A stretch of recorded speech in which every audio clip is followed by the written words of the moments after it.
as the socio-economic crisis worsened. The recruitment of the Kenya Kwanza regime that has clearly lost the trust and confidence of a majority of Kenyan people. So far, the shortlisting process has left out Kenyans with credible qualifications and experience based on our assessment over the 1,400 who applied for positions. And it happened the same way with those who applied for chairperson. Quite a number of those who made the list have questionable credentials, and some of them have partisan interests and are either members of the UDA party and the ODM party, or managing somebody within UDA. There are serious allegations of integrity and grave inherent conflict of interest.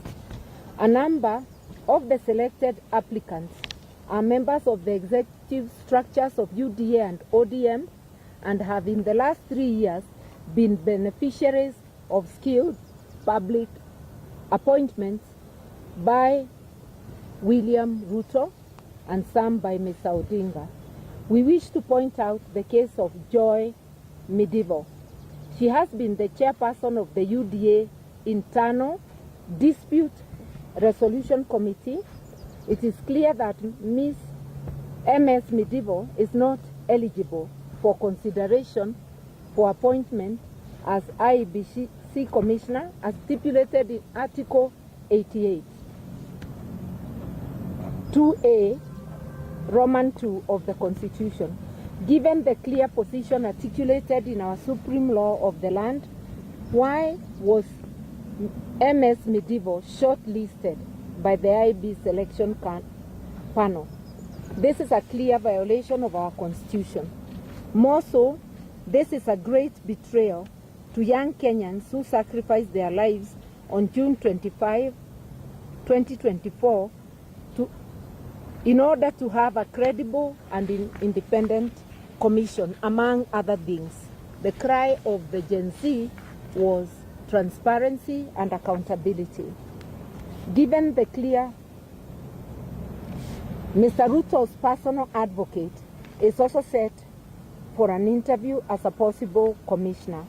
We ask, how can a person bound by the principle of client confidentiality be expected to discharge his constitutional duty free of actual or perceived conflict of interest? Would he be non-partisan if he is recommended for the position? It is seemingly becoming plausible that the review of the original list was designed to accommodate the interests of the top members of government. Worse, there are growing concerns about the National Intelligence Service, which has recently been accused of abductions, torture of civilian disappearances, and other human rights crimes and illegalities. We challenge the IEBC selection panel to categorically explain how Ms. Midivo and Karua were shortlisted and the role, if any, of the NIS in the selection process. We also urge the panel, I want to add there, and anybody else who has conflict of interest, because there may be others whom we don't know and the public knows. We also urge the panel not to take part in any partisan actions that may pose an existential threat to the well-being of the people of Kenya by undermining electoral justice. And you know, electoral injustice has been a great problem in this country. The panel should only nominate persons who are beyond reproach and will carry out their functions in accordance with the Constitution of Kenya. We further demand that the principle of consultation and concurrence be implemented before the final appointment of the commissioners. Between Mr. Ruto and Mr. Odinga on one side, and the opposition, which reflects the country's current reality. In other words, what we are saying is this: let there be consultations on one hand with Kenya Kwanza and its allies, and it's obvious ODM is an ally of Kenya Kwanza, and the opposition, which clearly, because the opposition touted in NADCO report for concurrence, was the opposition in parliament. In parliament, the second largest party after ODM, which has now gone to government, is Wiper Party, led by my brother Kalonzo Musyoka. There is also the DAPK party and Jubilee, the wing led by Uhuru Kenyatta, the other wing having gone to KK.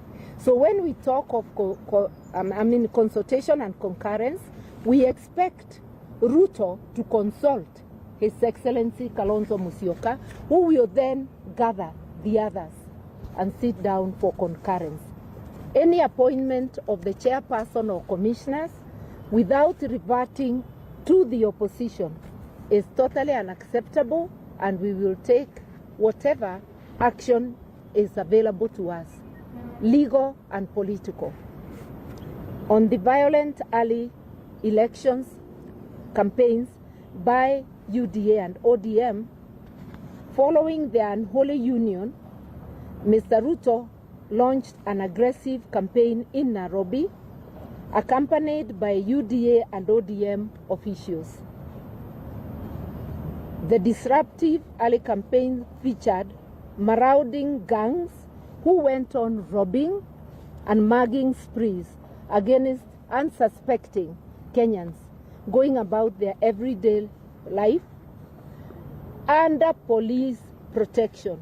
We say so because police were in view when people were being mugged and did nothing. Mr. Ruto also illegally exploited public resources to mobilize the paid-up masses. The phony display of support failed miserably, and the preposterous fake promises of creating and distributing millions of free chapatis to Kenyans did not quell the people's rage against this discredited and rogue leadership. It begs the question that many are asking across the country: how desperate and to what new laws will this rogue regime sink to? As the Ruto regime prepares to invade Mount Kenya, they are already there. We've been hearing them on the radio. A region with their misguided, Mount Kenya region with their misguided brand of politics, ya tutatenga tutaleta, and